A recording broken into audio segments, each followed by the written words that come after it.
రాజన్న సిరిసిల్ల జిల్లా ముస్తాబాద్ మండల కేంద్రంలో పోతుగల్ రోడ్డులో గల శివాలయ భూములు అన్యక్రాంతమవుతున్నాయని సామాజిక కార్యకర్త చింతోజీ బాలయ్య బుధవారం మీడియా సమావేశంలో వేదన వ్యక్తం చేశారు. ఆలయ భూములు అన్యక్రాంతం కాకుండా కాపాడాలని సంబంధిత అధికారులను గ్రామ ప్రజలు భక్తులు కోరుతున్నారు. ముస్తాబాద్లో గల పోతుగల్ రోడ్డు ఈ ముస్తాబాద్ మండల కేంద్రంలో గల పోతుగల్ రోడ్డుకు వెళ్ళు దారిలో శివాలయం, పురాతనమైన శివాలయం, వాటికి హినాం భూములు ఆనాడు గతంలో అంటే ప్రతి వృత్తిపరంగా చాలామందికి దేవాలయం భూములు ఇవ్వడం జరిగింది.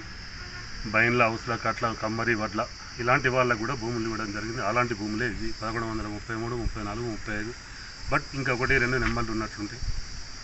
అయితే ఏంటి అంటే 95 నుంచి వివాదం.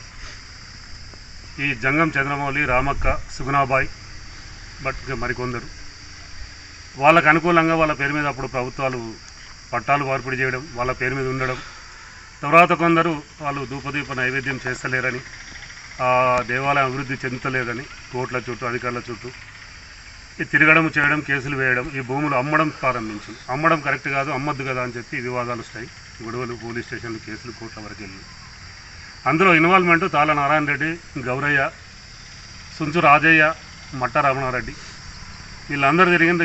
ఆ మధ్య కాలంలో కొంత భూమి అన్నమైన సుధాకర్ రావు అనే అతను కొని ఇప్పుడున్న మార్కెట్ ప్రస్తుతం ఆ ప్లేసే కొన్నాడు. అది కొన్న తర్వాత మట్ట వెంకటేశ్వర రెడ్డి నాయకత్వంలో అక్కడ విద్వాంసాలు, గొడవలు చేయడం జరిగింది, కోర్టుకు వెళ్ళడం జరిగింది, పోలీసు యాక్షన్ తీసుకోవడం, చివరికి వస్తే ఇది తప్పు అని చెప్పి అందరూ వదిలిపెట్టి వెళ్ళిపోవడం జరిగింది.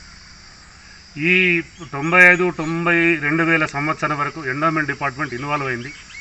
స్టేట్ కమిషనర్ గారు, అసిస్టెంట్ కమిషనర్ గారు, ఎండోమెంట్ ఇన్స్పెక్టర్ వాళ్ళు వచ్చి సర్వే చేసి మొత్తం సర్వే చేస్తే 1 ఎకరం 19 గుంటల ఉన్నట్టుంది భూమి. అది మా ఉద్దేశం, స్థానిక పౌరునిగా, సోషల్ వర్కర్గా నా ఉద్దేశం ఏంటంటే గ్రామ పరిపాలకులు, ఎంపీపీ కానీ, జెడ్పీటీసీ కానీ, స్థానిక ఎమ్మెల్యే గారు కానీ, మా రవాణా శాఖ గౌరవ మంత్రివర్యులు పొన్నం ప్రభాకర్ కానీ, ఎంపీటీసీలు కానివ్వండి, ఎవరైనా నా పార్టీ నీ పార్టీ కనకుండా రాజకీయ పార్టీ ఏ పార్టీ అయినా, ఏ జెండాలైనా అజెండా ఒకటే అనే ఉద్దేశం మీద ఇలాంటి దేవాలయ భూములు కాపాడాలని, అందరూ ఇన్వాల్వ్మెంట్ ఉండాలని, అందరూ ఇందులో భాగస్వాములు కావాలని, ఇందులో నేను ఒక నిమిత్త మాత్రుని. నా ఉద్దేశం ఏంటంటే ఆ దేవాలయ భూమి కాపాడాలనే ఉద్దేశంతో పాత్రికేయుల సమావేశం ఏర్పాటు చేసి ప్రభుత్వానికి, ప్రభుత్వ అధికారులకు, ఎండోమెంట్ అధికారులకు, గ్రామ పాలకులకు, అధికారులకు అందరికీ నేను విజ్ఞప్తి చేస్తున్నాను.